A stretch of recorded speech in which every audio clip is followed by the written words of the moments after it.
sukacita bagi kami, memberikan damai sejahtera bagi kami untuk kami dapat mengikuti ibadah ini. Dari awal pertengahan hingga akhirnya nanti Tuhan, Engkau saja yang dipermuliakan. Dalam nama Tuhan Yesus kami ucap syukur. Amin.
dalam kehidupan kami. Kami serahkan ke dalam tangan-Mu dari apa yang kami lakukan. Biarlah hanya kasih-Mu yang memenuhi tempat ini. Dalam nama Tuhan Yesus kami mau memulai kepada kami. Haleluya. Amin. Sekali lagi, shalom. Mari kasih senyum, kasih salam untuk kanan kirinya. Selamat hari Minggu, selamat hari Tuhan. Mari kita terima sukacita yang dari surga.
yang bertugas hari ini dibimbing dan Reni. Namun sebelumnya kita akan berdoa. Kami yang di surga, Tuhan, terima kasih Engkau telah kumpulkan kami di tempat ini untuk memuji dan menyembah. Dan tiba saatnya kami akan kembali bersembahan. Engkau berkati yang memberi maupun yang belum. Semuanya, terima kasih Tuhan. Di dalam nama Tuhan Yesus. Amin. Kita angkat satu pujian. Sungguh ku bangga karena kita bangga menjadi mempunyai Allah yang berkuasa. Bangga Bapa punya Allah yang setia. Sungguh ku bangga Yesus atas segala pengorbananmu. Tak ingin aku hidup lepas dari kasih-Mu. Kasih-Mu menyelamatkan dan beriku pengharapan. Diriku persembahkan apa yang aku miliki. Memang tiada berarti bila dibanding dengan kasih-Mu. Namun ku ingin memberi dengan sukacita di hati, karena ku tahu ini menyenangkan hati-Mu. Sungguh ku bangga Bapa punya Allah seperti Engkau. Sungguh ku bangga Yesus atas segala pengorbananmu. Tak ingin aku hidup lepas dari kasih-Mu. Kasih-Mu menyelamatkan dan beriku pengharapan. Diriku persembahkan apa yang aku miliki. Memang tiada berarti bila dibanding dengan kasih-Mu. Namun ku ingin memberi dengan sukacita di hati, karena ku tahu ini menyenangkan hati-Mu. Karena ku tahu ini menyenangkan hati-Mu. Puji nama Tuhan, ketika kita memberi dengan sukacita, itu yang menyenangkan hati Tuhan. Kita akan masuk dalam firman Tuhan. Bila hanya dengan mendekatkan kepada Bapa, jiwa kita merasakan ketentraman dan ketenangan.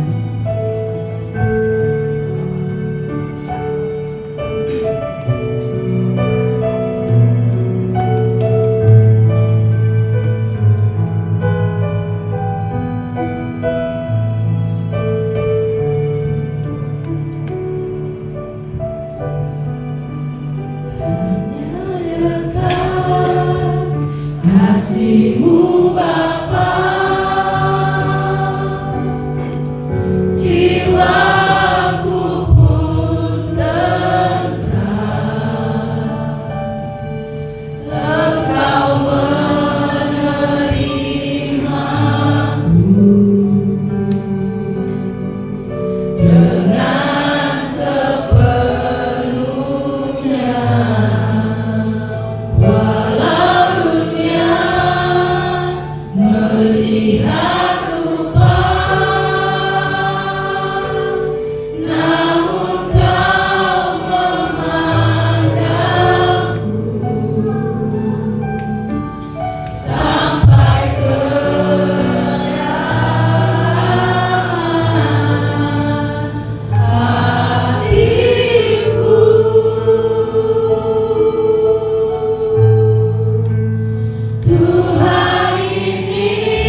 Serahkan waktu ini Tuhan ke dalam tangan-Mu ya Tuhan. Haleluya. Amin.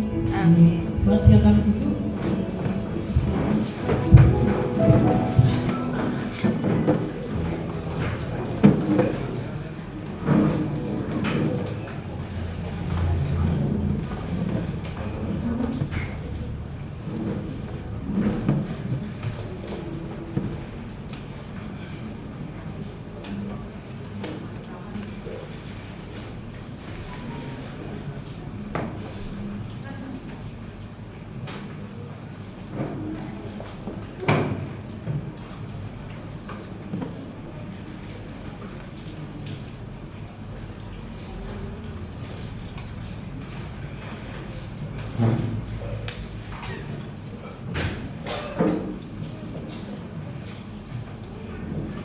Shalom.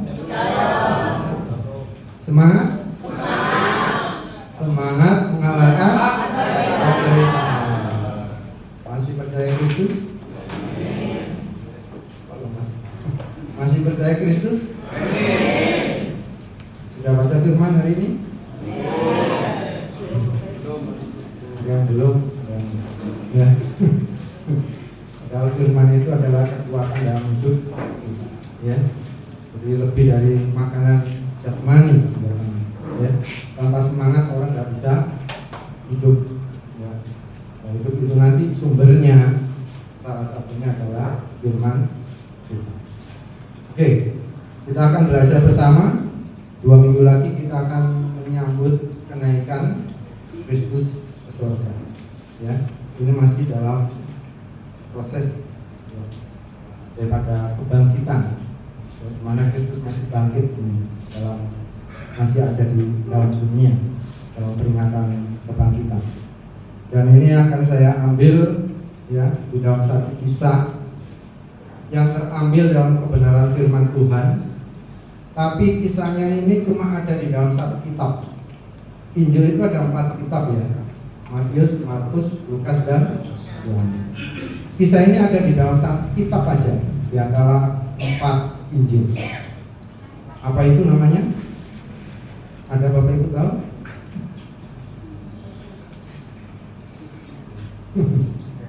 Katanya sudah baca firman. Oke, judulnya begini: Yesus menampakkan diri di jalan ke Emmaus. Kisah ini hanya dikutip atau ditampilkan di dalam kitab Lukas. Nanti di rumah dilihat, cari, atau di Google aja gampang. Ya. Kisah perjalanan atau Yesus menampakkan diri di Emmaus hanya dikutip atau ditampilkan di kitab Lukas. Benar apa enggak? Nanti keluar berat. Gitu ya. Itu lebih mudah. Ya. Jadi kenapa kok begitu pentingnya sampai Lukas, yang notabene adalah ada yang menyatakan dia itu tabir, ada yang menyatakan dia dokter, itu ditampilkan kisah ini dalam kebangkitan Kristus. Mari kita baca aja, nggak terlalu lama. Di dalam kitab Lukas pasal 24 ayat 13 sampai 15 saja, ya. Sebenarnya sampai 13 sampai 35, nanti kepanjangan, ya. Nanti Bapak Ibu ngantuk, ya. Nanti yang di depan hanya program untuk orang tidur, ya. Jadi 3 sampai 15 saja. Nanti berikutnya sampai ke 35 Bapak Ibu sendiri yang baca, ya. Saya harap semua sudah, mungkin usianya sudah tinggi-tinggi, ya. Berarti yang namanya perjanjian baru itu sudah hafal. Apalagi kitab yang namanya perikopnya Yesus menampakkan diri di jalan ke Emmaus, itu di luar kepala, ya. Tapi kita baca aja, tidak ada salahnya untuk mengingatkan kembali dalam kehidupan kita apa yang bisa kita pelajari dari kebangkitan Kristus ini. Oke, saya baca di ayat yang ke-13, Bapak Ibu 14, saya yang terakhir ayat yang ke-15, ya. Begini bunyi firman Tuhan di kitab Lukas pasal 24 ayat yang ke-13. Saya mulai. Judul perikopnya Yesus menampakkan diri di jalan ke Emmaus. Begini bunyi firman Tuhan ayat 13. Pada hari itu juga 2 orang dari murid-murid Yesus pergi ke sebuah kampung bernama Emmaus yang terletak kira-kira 7 mil jauhnya dari Yerusalem.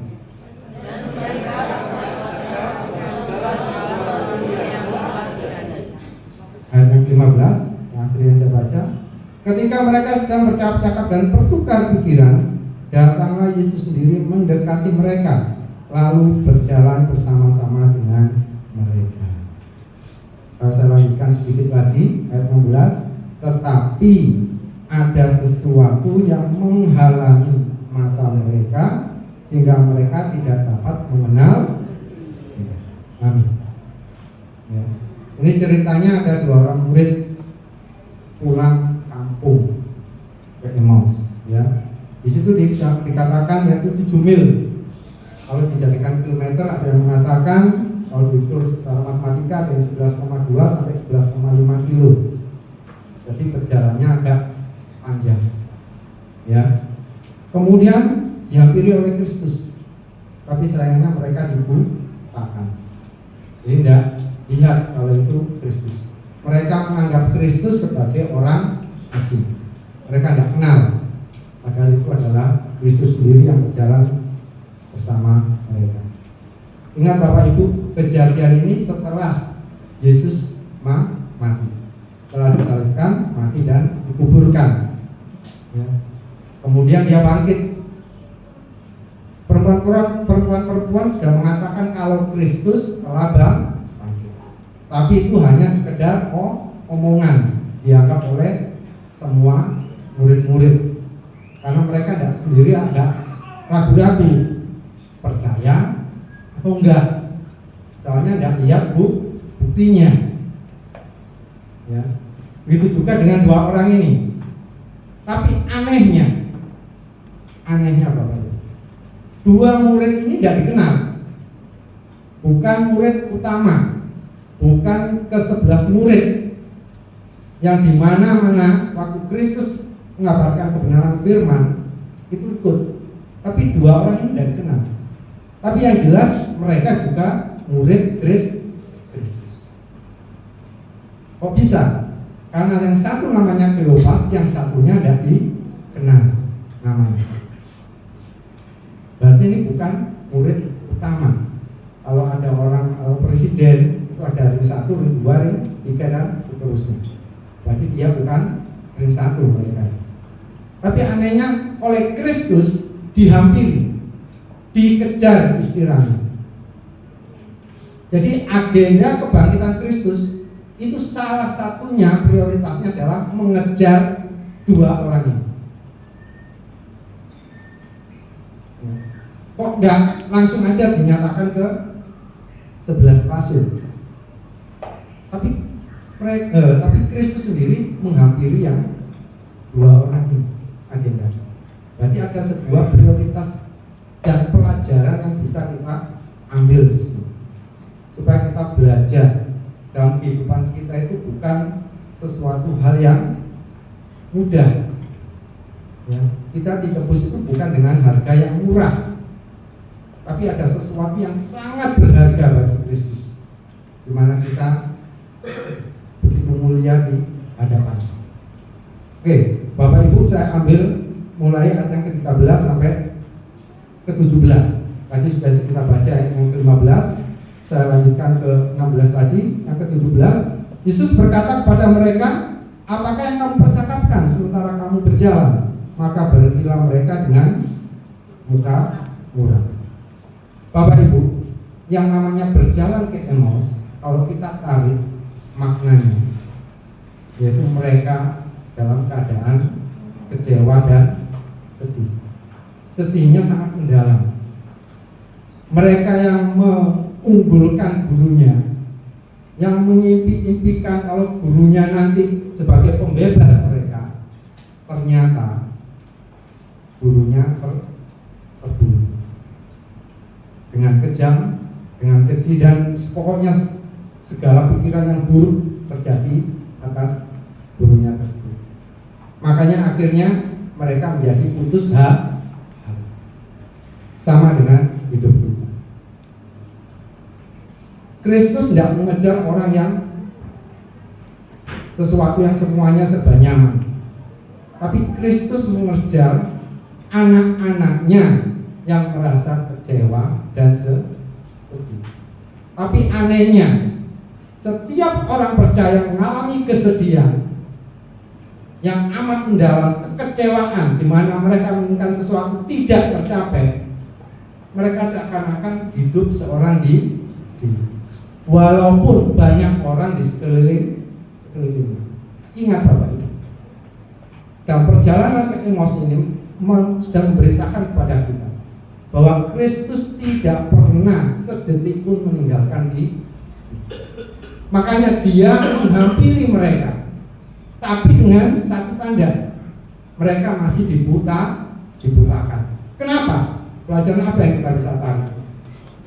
Pelajaran yang bisa kita tarik dari di mana Kristus membutakan mata mereka itu sebagai pelajaran dalam kehidupan kepada para murid.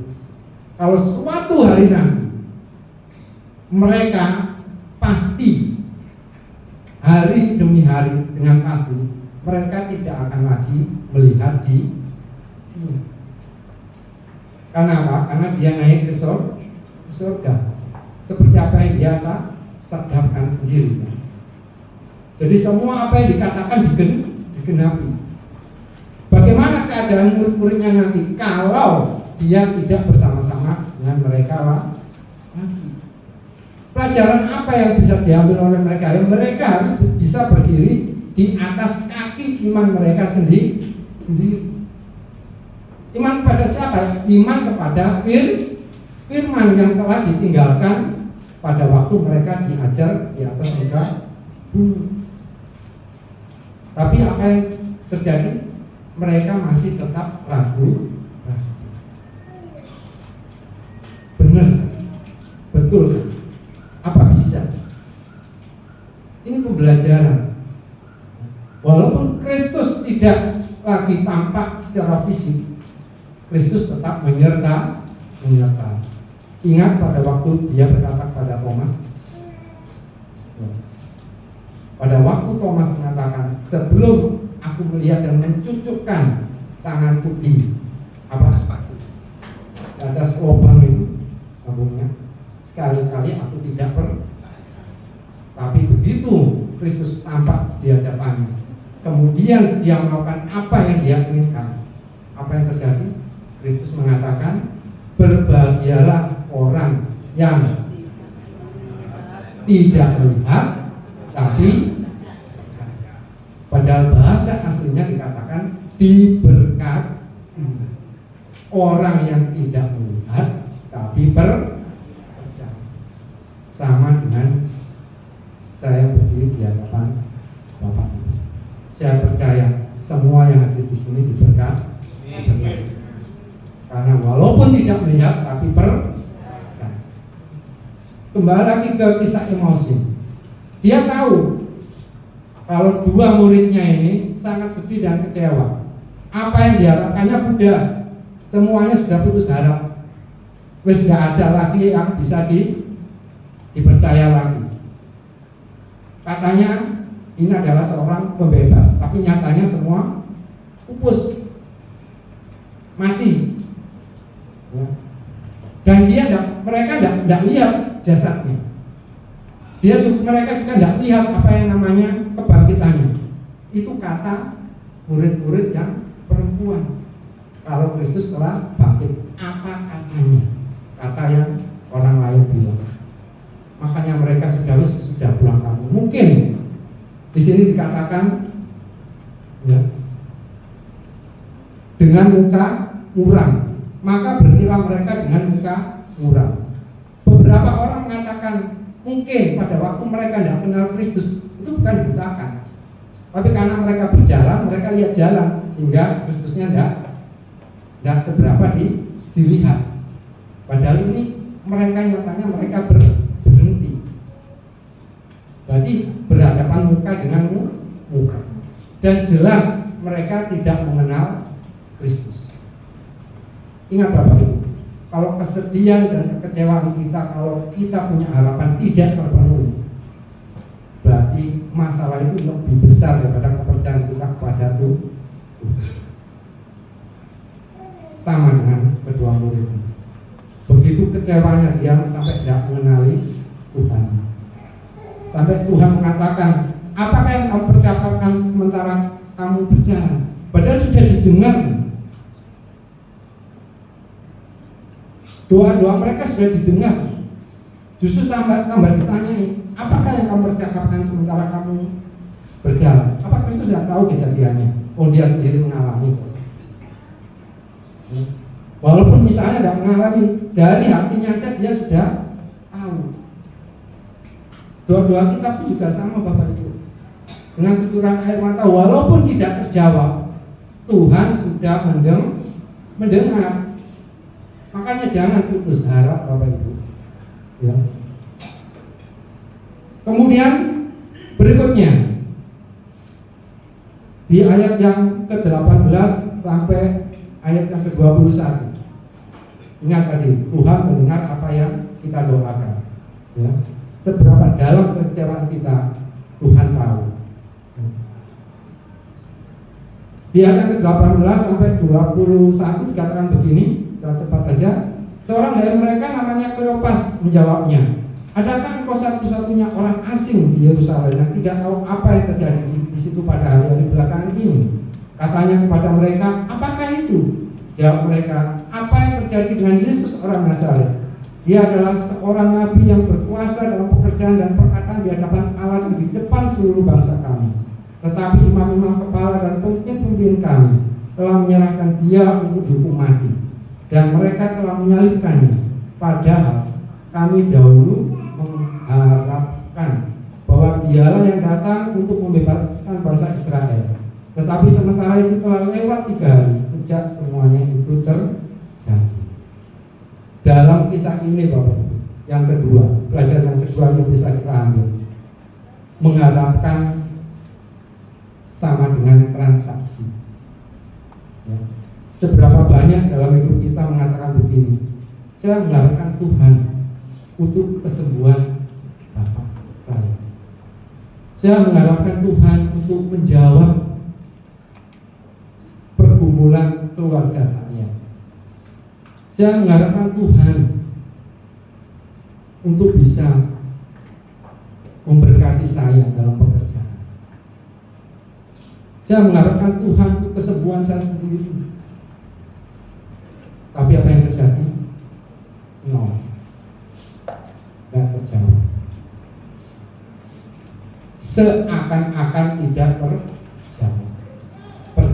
Perjalanan Emos ini adalah pelajaran yang kedua.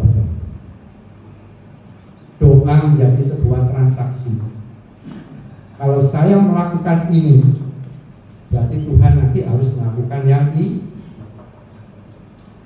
Saya mau melakukan itu, Tuhan harusnya melakukan membalasnya secara ini, transaksi. Semuanya terjadi bukan karena kehendak kita. Semuanya punya waktu Tuhan yang terbaik. Sekali lagi, beribu bahkan mungkin jutaan miliaran kali kita dengar, waktu Tuhan adalah tepat waktu yang terbaik. Kita tidak bisa tahu. Ya. Yang kita tahu adalah kita harusnya minta pimpinan Tuhan. Kita tidak akan bisa memilih jalan Bapak Ibu. Harusnya jalan ini, harusnya jalan itu, tidak bisa Bapak Ibu. Sekelam maupun sehebat apapun rintangan itu, mintalah pimpinan Tuhan. Karena Tuhan punya rancangan yang terbaik, dan ujungnya itu nanti kalau kita sudah sampai. Kalau waktu kita masih ada di dalam perjalanan, kita tanya, kita tidak akan pernah ngerti Bapak Ibu. Ujung-ujungnya cuma kalau kita susah, semakin susah, kok begini tuh, bagaimana tuh, sampai kapan saya harus begini tuh. Cuma itu tok pertanyaannya. Percuma dijelaskan pun kita tidak akan pernah ngerti.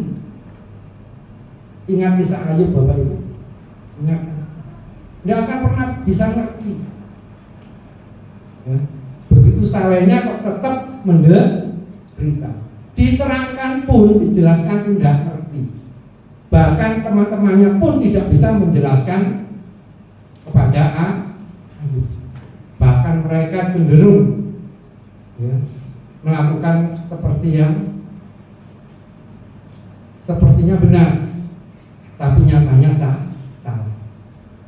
Ujungnya Ayub harus memberkati teman-teman. Kita tidak akan pernah bisa mengerti,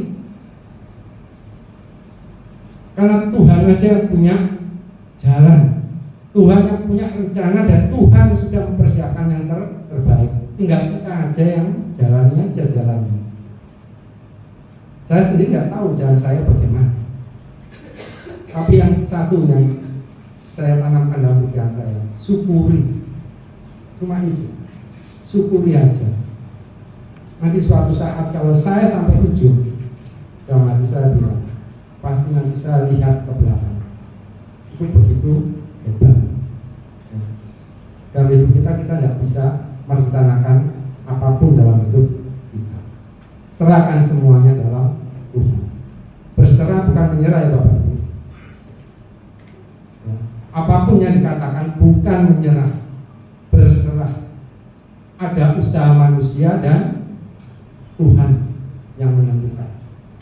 Kita terus mengandalkan Tuhan dalam segala usaha kita. Itu namanya berserah. Dari kita perjanjian lama sampai perjanjian baru tidak dikatakan kalau orang percaya itu suruh menyerah, tidak. Tapi berserah. Jangan berpikir pasrah itu bagus. Salah Bapak. Ya. Berserah yang benar. Ya. Semuanya serahkan pada Tuhan. Kita lakukan bagian kita. Makanya ada kata semangat. Kalau kita tidak semangat, kita loyo wis terserah. Terserah itu repot. Ya. Kalau ada orang teman yang mengatakan kamu beli apa, terserah, itu repot Bapak Ibu. Ujung-ujungnya nyalakan. Kamu mau beli apa, terserah. Oke, kita belikan. Nanti kalau diberikan nasi goreng misalnya, begitu sudah sampai di depan meja, dia mau makan, nasi goreng ini banyak, di sana lebih enak. Ujung-ujungnya cuma gitu toh. Itu karena ya itu pasrah tadi, terserah. Ya. Harusnya kita ngambil keputusan, kamu mau apa, tentukan aja langsung. Ya, jangan seperti itu merepotkan dan ujung-ujungnya tidak pernah bersyukur apa yang telah disediakan. Ya. Kemudian yang ketiga, pelajaran yang ketiga yang terambil di dalam ayat 22 sampai 24. Tetapi beberapa perempuan dari kalangan kami telah mengejutkan kami. Pagi-pagi buta mereka telah pergi ke kubur dan tidak menemukan mayatnya. Lalu mereka datang dengan berita bahwa tidak kelihatan pada mereka malaikat yang mengatakan bahwa ia hidup. Dan beberapa teman kami telah pergi ke kubur itu dan mendapati bahwa memang benar yang dikatakan perempuan-perempuan itu, tapi dia tidak mereka lihat. Di sini dikatakan adalah apa kata orang. Ya. Ini apa kata orang. Di sini kita belajar. Setiap hari kita dikelilingi oleh orang-orang yang baik. Setiap hari kita bisa mendengar banyak kesaksian daripada orang-orang di sekitar kita. Kita bisa melihat Kristus di dalam firman-Nya, walaupun tidak lihat secara fisiknya. Ya. Kemudian kita juga bisa melihat Kristus di dalam renungan-renungan rema. Kita bisa mendengar khotbah melalui YouTube dan yang lain sebagainya. Apa yang telah dikabarkan, apa yang telah menjadi berkat, tanamkan dalam hidup kita. Karena firman itu adalah yang menghidupkan. Apapun yang kita lakukan, semuanya adalah untuk kemuliaan nama Tuhan. Ingat Bapak Ibu, apa yang telah ditanamkan dalam hidup kita melalui kebenaran firman, itu akan keluar menjadi kekuatan dalam hidup kita. Kesaksian-kesaksian yang baik, kesaksian-kesaksian yang membuat semangat, itu bisa membuat hidup kita semakin cemerlang, hidup kita semakin ringan. Ya. Jadi jangan pernah remehkan orang-orang sekitar. Kalau kita bisa punya sesuatu hal yang baik yang bisa kita tularkan pada orang lain, jadilah berkat pada mereka. Jangan pernah menjadi batu sandungan yang kebalikan daripada berita baik. Kalau jadi batu sandungan, kita juga akan mengalami suatu hal yang tidak baik. Kalau perempuan-perempuan ini sudah mengabarkan kalau Kristus telah bangkit, berarti kita juga sama. Kita harusnya juga mengabarkan sesuatu yang baik, yang bisa memberkati banyak orang. Kemudian yang keempat, pelajaran kita bisa tarik di dalam ayat yang ke-25 sampai 26. Dikatakan begini, lalu ia berkata kepada mereka, hai orang bodoh, betapa lambannya hatimu sehingga kamu tidak percaya segala sesuatu yang telah dikatakan para nabi. Bukankah Musa harus menderita, bukankah Mesias harus menderita semuanya itu untuk masuk ke dalam kemuliaannya? Di sini dikatakan hai orang bodoh. Tapi anehnya kalau Bapak Ibu baca di ayat 29, mereka mengundang dia masuk ke dalam rumah. Bukan hanya singgah, tapi tinggal. Padahal orang ini mengatakan bodoh. Misalnya Bapak Ibu ketemu di jalan, tidak kenal, bukan saudara, bukan apapun, bukan teman, tidak kenal, kemudian mengatakan, hei kamu bodoh. Saya kira Bapak Ibu apa? Coba Bapak Ibu bisa dialog. Ibu apa kan? Bapak Ibu. Oleh ibu biasanya menampar ya. Plak gitu. Tapi ini enggak. Ya. Justru pada waktu Kristus ngomong, hai orang bodoh, mereka punya hati yang tenteram. Nah, inilah pelajaran yang bisa kita ambil. Omongan boleh keras, tapi buatlah hati orang yang mendengarnya itu tenang.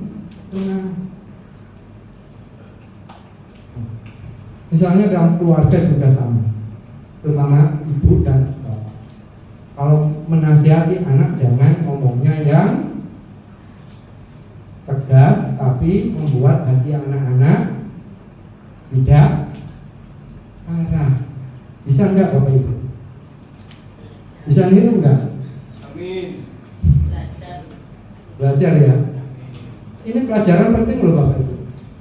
Beda dengan pada waktu Kristus mengatakan pada Farisi dan ahli Taurat Bapak Ibu. Kalau Bapak Ibu baca di dalam Lukas pasal 11 ayat 43 sama Lukas 11 ayat 46, beda Bapak Ibu. Ya. Di sini dikatakan begini, celakalah kamu hai orang-orang Farisi, sebab kamu suka duduk di tempat terdepan di rumah ibadat. Maaf ya, yang duduk di depan. Saya enggak ngomong soal yang Bapak Ibu duduk depan. Nanti kasihan nanti yang depan kan di luar nanti saya kebagian pinggir jalan ini. Biasanya saya di belakang. Saya tidak mengatakan depan ya Bapak Ibu. Ini terus yang depan yang bagus. Ini apa ya namanya? Celakalah kamu hai orang-orang Farisi, sebab kamu suka duduk di tempat terdepan di rumah ibadat dan suka menerima penghormatan di pasar. Celakalah di sini oleh bahasa Indonesia itu dibaguskan intinya ya, dibaguskan tidak seberapa keras ya, supaya membaca enak di telinga. Setidaknya tidak sukar untuk diomongkan ya. Padahal untuk bahasa aslinya itu dikatakan begini, matilah kamu ya. Lebih baik kamu mati orang-orang Farisi, sebab kamu suka duduk di tempat terdepan. Lebih baik kamu tidak ada. Kalau arti saya sendiri, lebih baik kamu tidak lahir. Tidak usah ada orang Farisi. Bilangnya gitu. Kristus marah ini Bapak, semarah-marahnya. Begitu juga di ayat yang 46. Tetapi yang jawab, celakalah kamu juga hai ahli-ahli Taurat, matiyo juga kamu ahli-ahli Taurat ya. Sebab kamu meletakkan beban-beban yang tak terpikul pada orang, tapi kamu sendiri tidak menyentuh beban itu dengan satu jari pun. Padahal kalau kebenaran kitab suci Itu tidak ada, bebannya tidak terpikul Bapak. Hanya di ayat ini dikatakan beban-beban yang tak terpikul. Artinya apa Bapak Ibu? Mereka melakukan penghakiman Bapak Ibu. Mereka melakukan penghakiman kepada sesamanya. Itu salah, menunjuk. Itu salah. Seakan-akan mereka benar sendiri. Kristus paling benci seperti itu. Karena penghakiman itu hanya milik A. Direbut jadi milik mereka. Makanya jangan pernah lihat casingnya Bapak Ibu ya. Ada ungkapan jangan lihat casingnya. Ya, jangan pernah menghakimi siapapun. Ya, terutama ibu-ibu ini ya, yang senang gosip.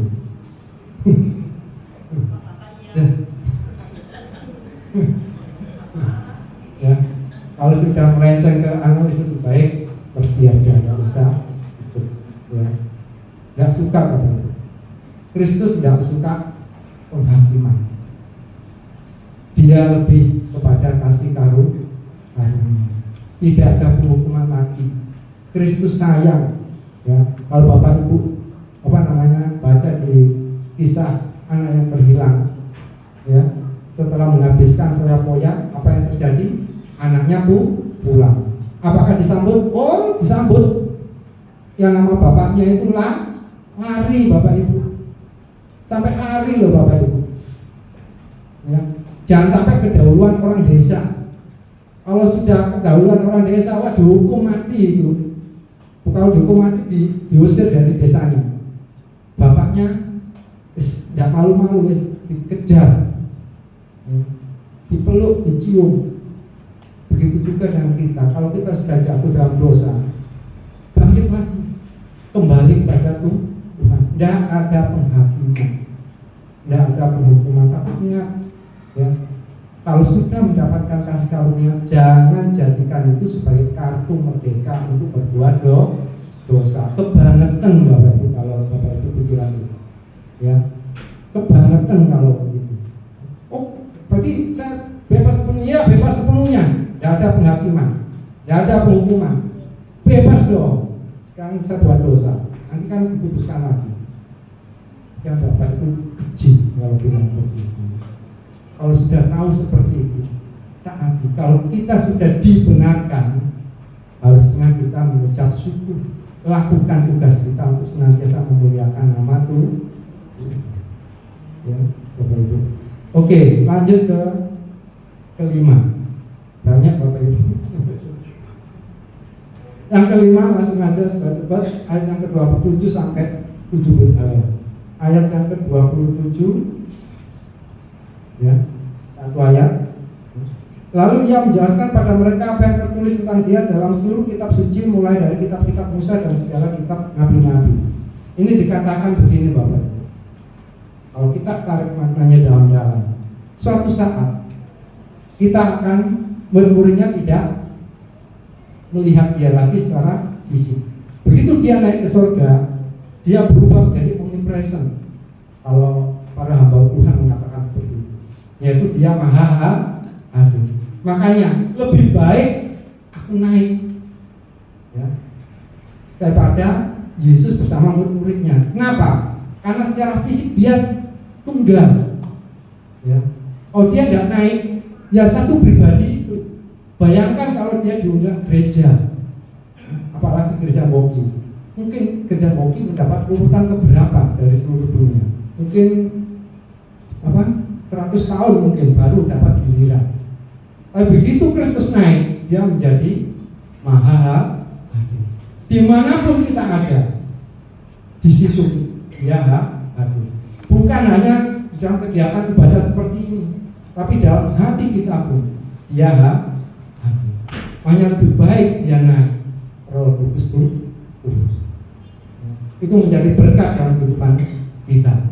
Ini menjelaskan pada saat Kristus naik, sudah tidak dapat dilihat lagi secara fisik, tapi kita bisa mendengar, kita bisa melihat melalui pembacaan kebenaran firman.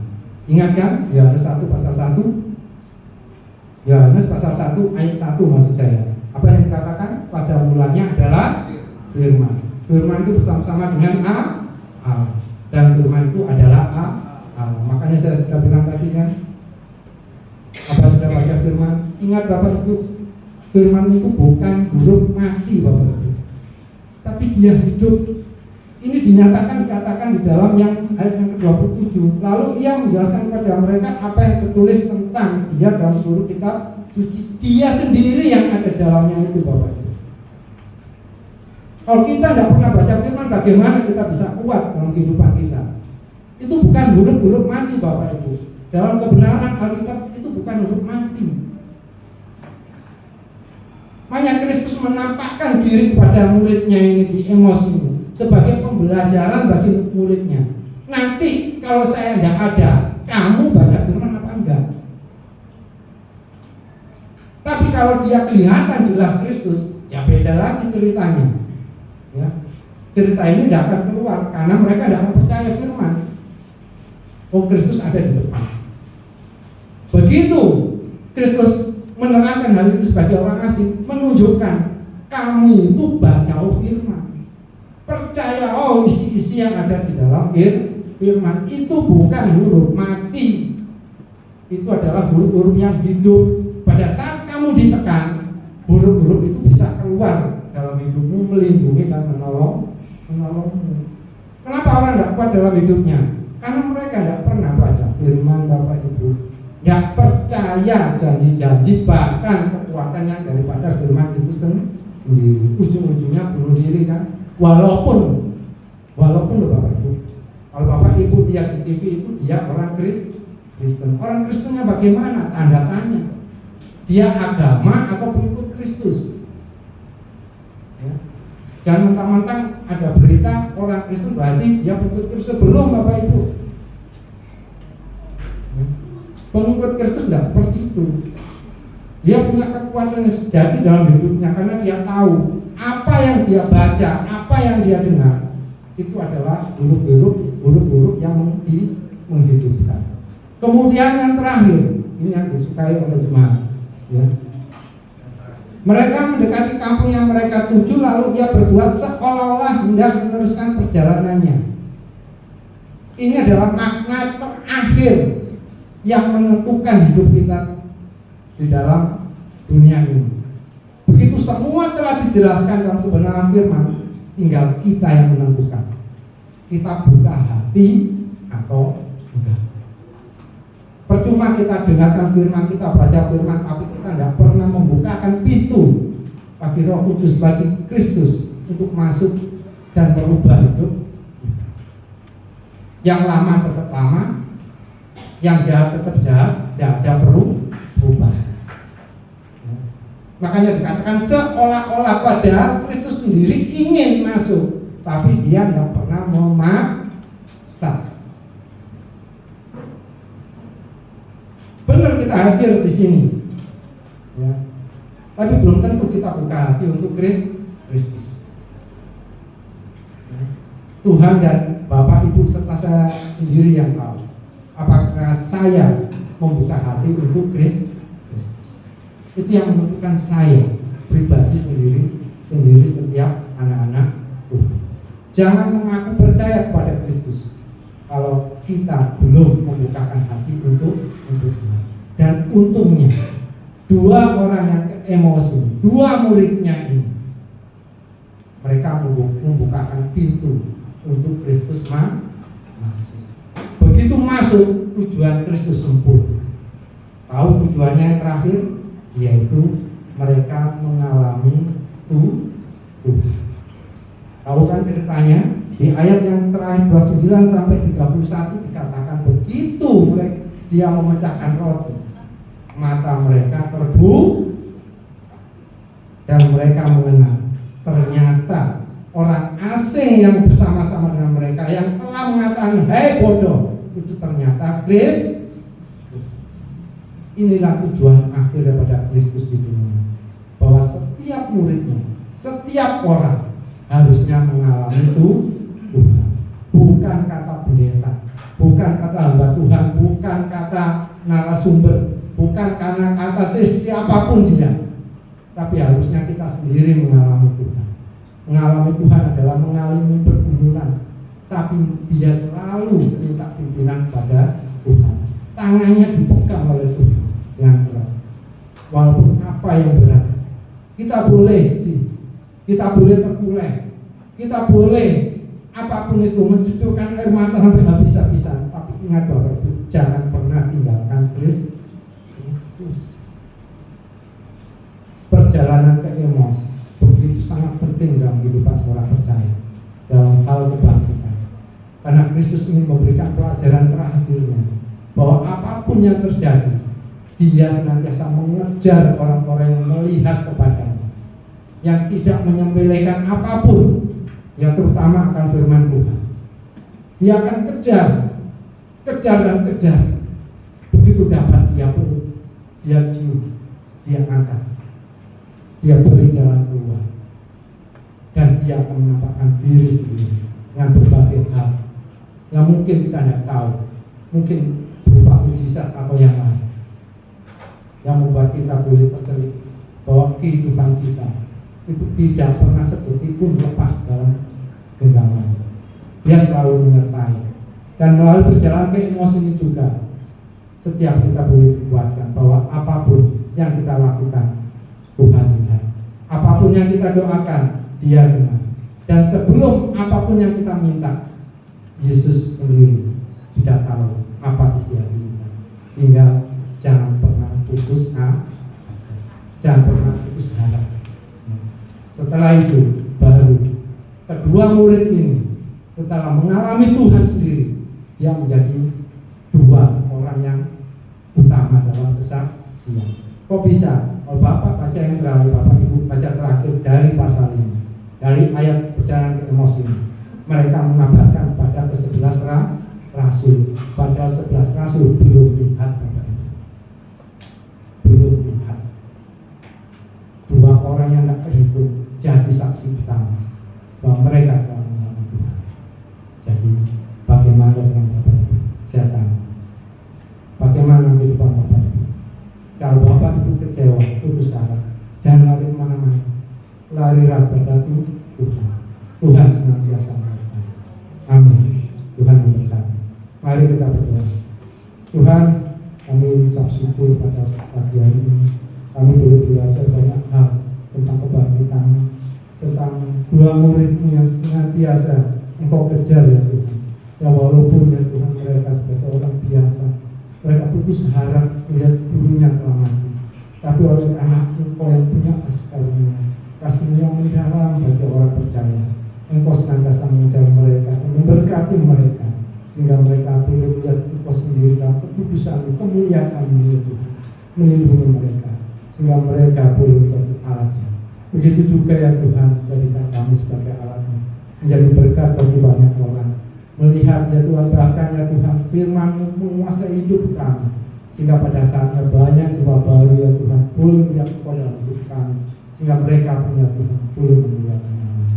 Terima kasih Bapak, ini doa kami hanya di dalam nama Tuhan kami Yesus Kristus. Kami ucap syukur dan berdoa. Haleluya. Amin.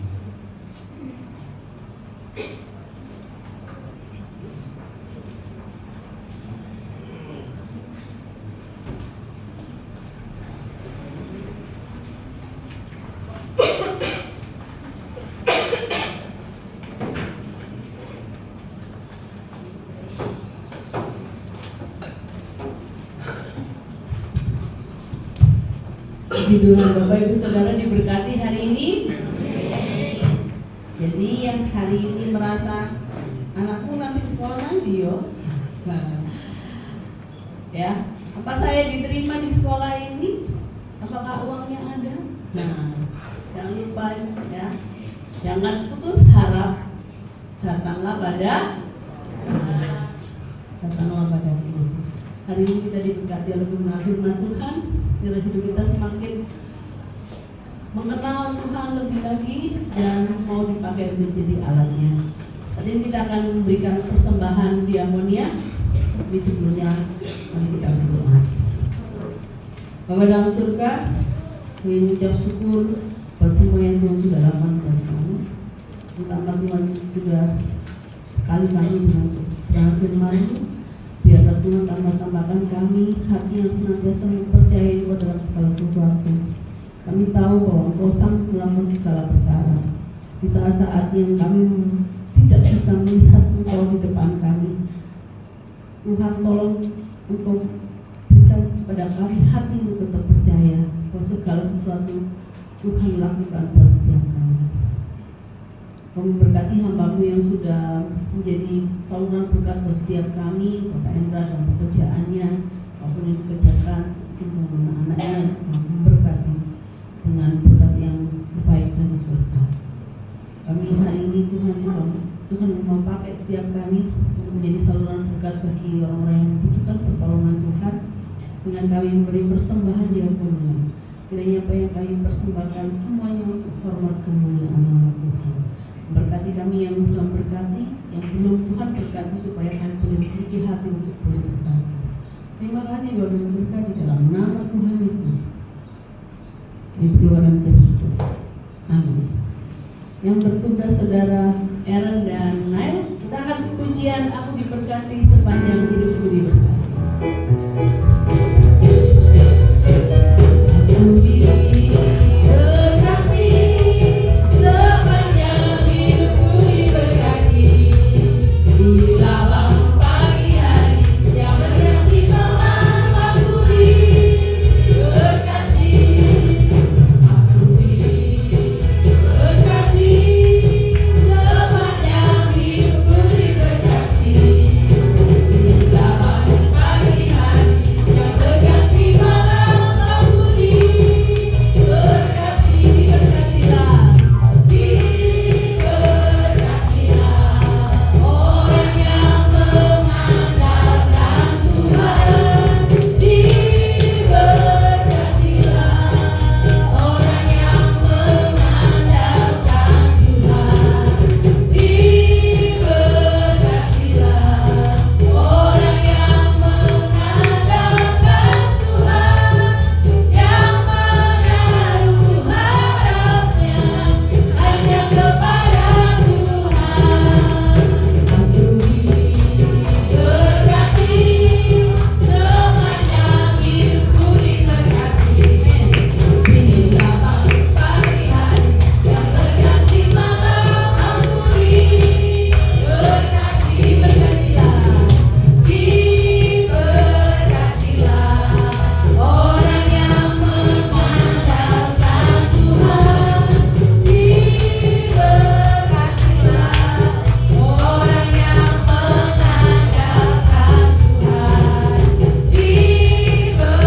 Diberkatilah orang yang mengandalkan Tuhan, yang menaruh harapnya hanya kepada Tuhan, yang menaruh harapnya hanya kepada Tuhan. Amin. Kiranya semuanya diberkati oleh Tuhan. Amin. Bapak Ibu Saudara, sebelum saya memberikan pengumuman rutin, saya akan berikan pengumuman khusus. Nanti setelah ibadah ini, saya minta kaum pria dan kaum pria dulu. Nanti ada pertemuan mungkin di luar sana ya. Setelah ibadah, gak lama kalau bapak-bapak ya. Tidak hanya bapak-bapak, semua yang merasa laki-laki.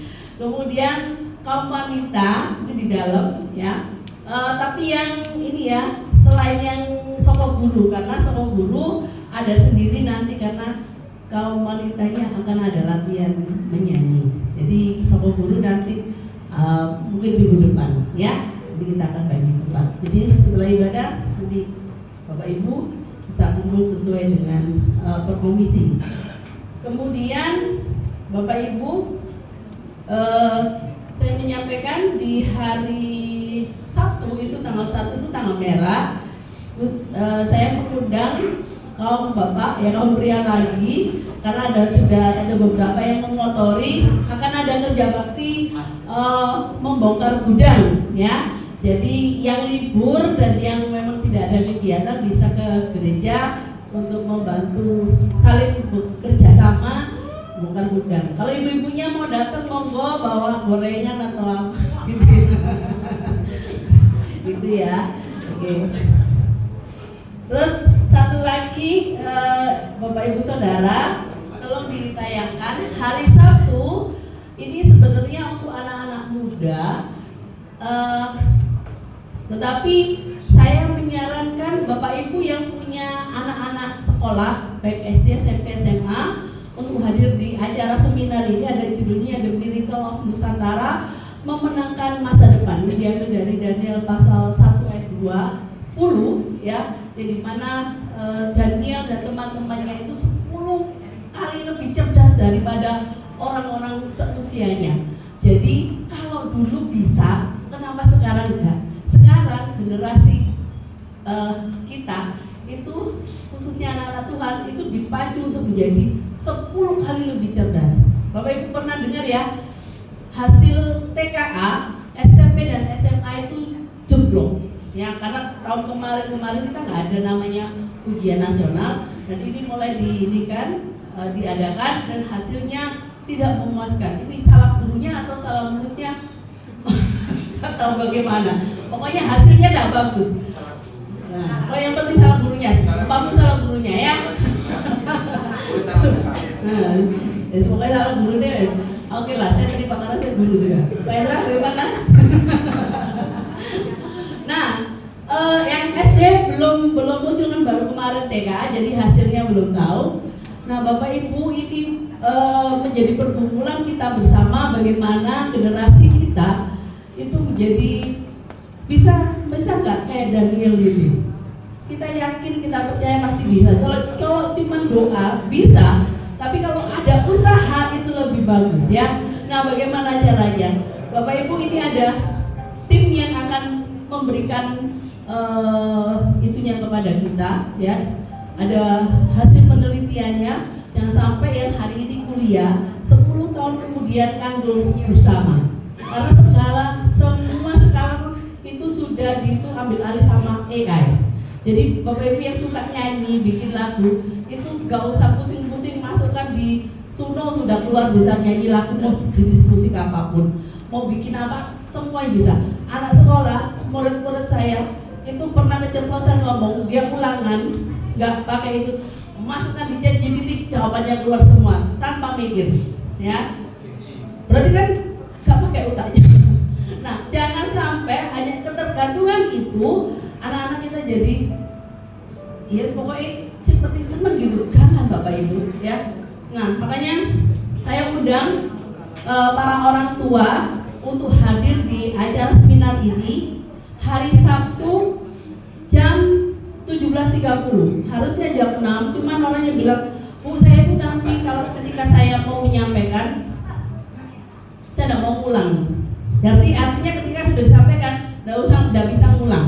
Jadi Bapak Ibu yang telat nanti ya dapatnya karen-karen gitu ya. Makanya diminta 5:30 datang supaya semuanya pas duduk di sini mendengarkan apa yang materi yang disampaikan Bapak Ibu ya.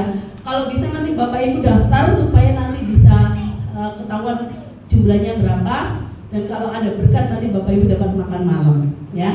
Supaya tidak gugup ya. Nanti ke tengah 6 ya, karena makan malam dulu baru boleh.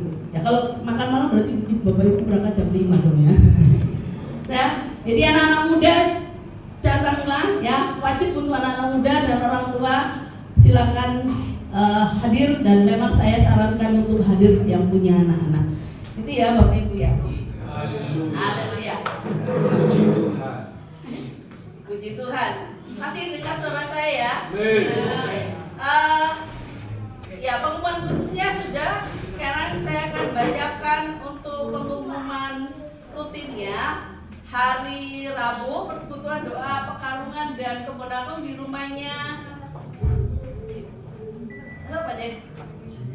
Pak Jibi ya. Rumawi bisa. Pak Jibinya hadir hari ini.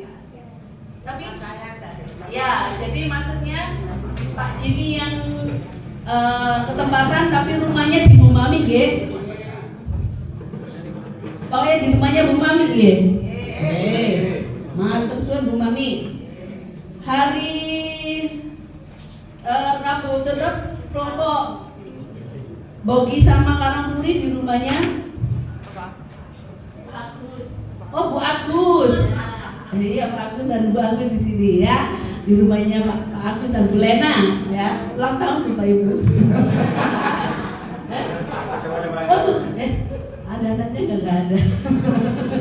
Oh, bikin surprise ya. Jadi hari Kamis, hari Rabu di rumahnya yang Bogi Karangpuri, di rumahnya Bu Lena Pak Agus ya. Kemudian hari Jumat ada yang pagi Bapak Ibu ada kerja bakti karena hari libur. Hari siang malam ada ibadah pujian penyembahan, tapi sebelumnya jam 7 ada latihan. Oke, jam Jumat jam berapa Bapak Tony koordinator? Jam 7 ya. Aduh, pagi sekali. Supaya bangun siang itu ya. Ya jam 7 ya Bapak Ibu ya. Oke, terus hari Sabtu jam 10 ada doa syafaat. Hari jam 7 malam ada ibadah, jam 7. Jam 17.30 ada seminar ya. Jadi Sabtu besok ada seminar. Oke, hari Minggu kita kembali ke tempat ini untuk ibadah hari Minggu jam 8 dan hari setelah itu ada ini. Belum Pak, masih ada itu Pak. Ada pengumuman ini apa jadwal hari Minggu.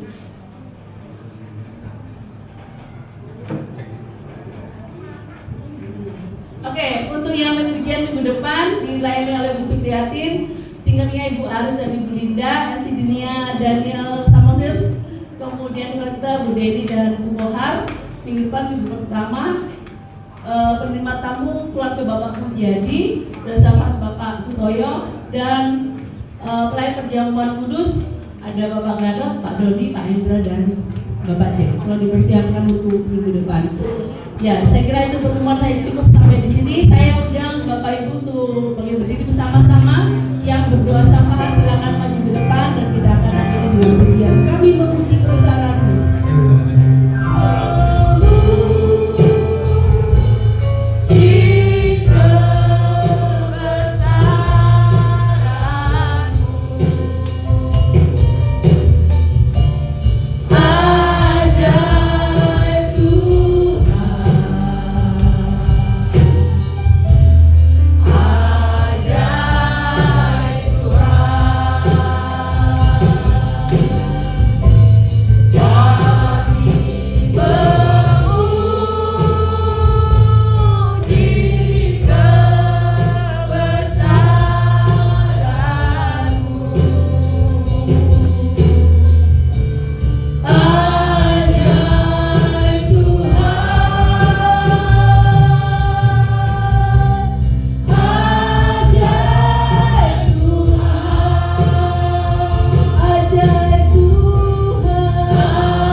Terima kasih Tuhan, kami juga berdoa buat setiap program gereja yang ada, yang sudah direncanakan.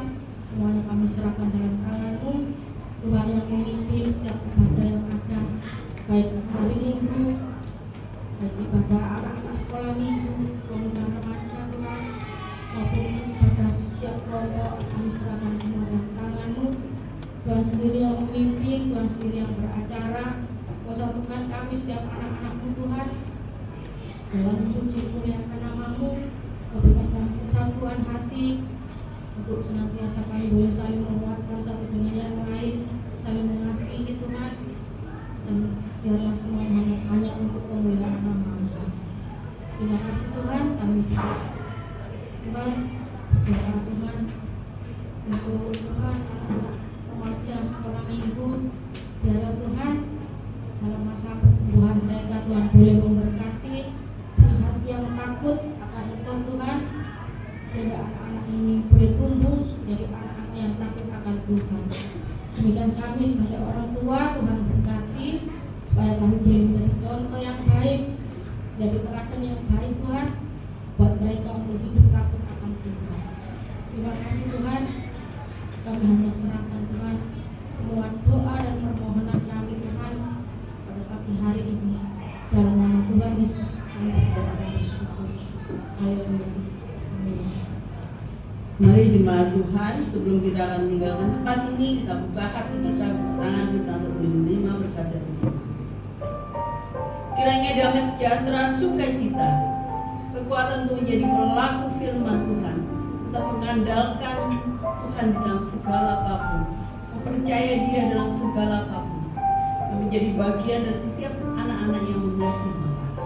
Kiranya berkat yang berasal daripada Allah Bapa, Putra, Roh Kudus turun menyertai kita semua mulai hari ini sampai Tuhan Yesus datang kedua kali. Mari yang percaya sama-sama katakan.